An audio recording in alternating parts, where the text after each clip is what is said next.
like my ABCs. If you don't watch Liana Kersner's videos, you probably should. I'll put a link in the description below. She's a game critic who I don't always agree with, because I don't always agree with anyone, because I'm the only person that's always right. But when we disagree, it's always in an interesting way, and unlike a lot of people, she's capable of discussion, which is to be encouraged.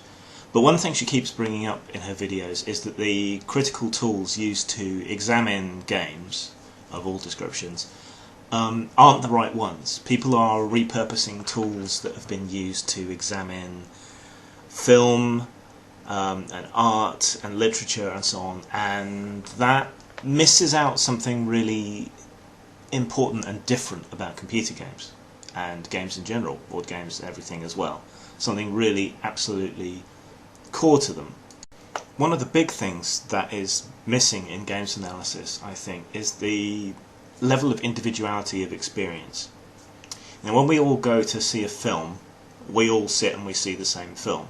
Now, our experiences may differ slightly because we have slightly different life experience, we have slightly different expectations, perhaps different knowledge of what's gone into the film, what it's drawing on, its influences, background. If it's say a superhero movie, maybe we've been reading the comics for years, so we pick up all those little Easter eggs and things, and so we have a different experience that way. But in games, you are directly having a different experience to the next person who's been playing the game. Everyone goes through it in a different way. Even if we constrict it down to something simple and fairly linear, like, say, Super Mario, yeah? Everyone picks their own way through the levels. Everyone, does things in different order, maybe dies at different points. Some people take the side routes, some people don't.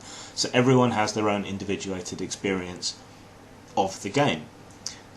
Even in games as simplistic as that, as we use the term railroading in tabletop, where a plot is linear, and it's something that's generally to be avoided by a games master in tabletop games, because if you start railroading and forcing people into a particular route, then it shatters the illusion of freedom that you have. So often, part of the art of being a games master is to chivvy people through the right plot points without it being obvious that that's what's happening. You want to motivate people to go to the next plot point, not force them to do it.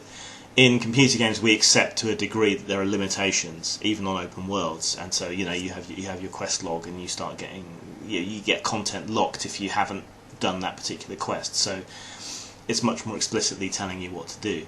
So I think we need a way to, in analysing computer games certainly, and games generally, I think we need a tool to examine the degree to which an individual experience is possible. So if it was to be scored, then Mario might have quite a low score. There's still some individuality of experience, but you still have to make your way through the levels in order and experience them in order.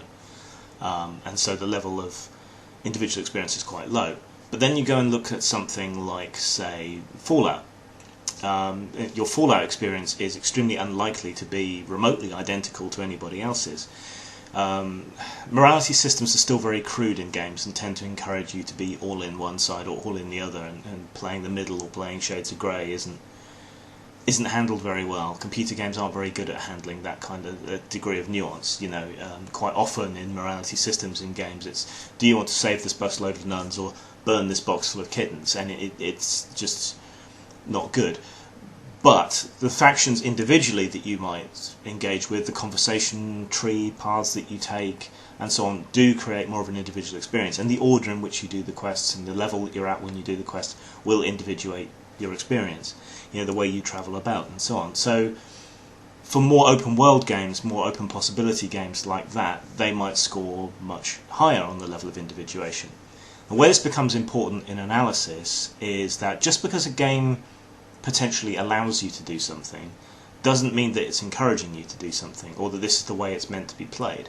And to take an example from Anita Sarkeesian, and I'm sorry to invoke her, but if you look back to her analysis of Hitman, it was fairly obvious from the way she treated that scene in the strip club that she didn't understand how important individual experience and choice is in computer games. She treated the presence of strippers in the game and the fact that you could kill them and drag the bodies around and shove them in boxes as being approval, or that this was the way it was meant to be played. And so she analysed the game as if that was the point of the game somehow, to kill strippers. And obviously the criticisms came that no, you get penalised for that. But the point is you have the freedom to do it, so you have the freedom of choice to do it. And most people don't.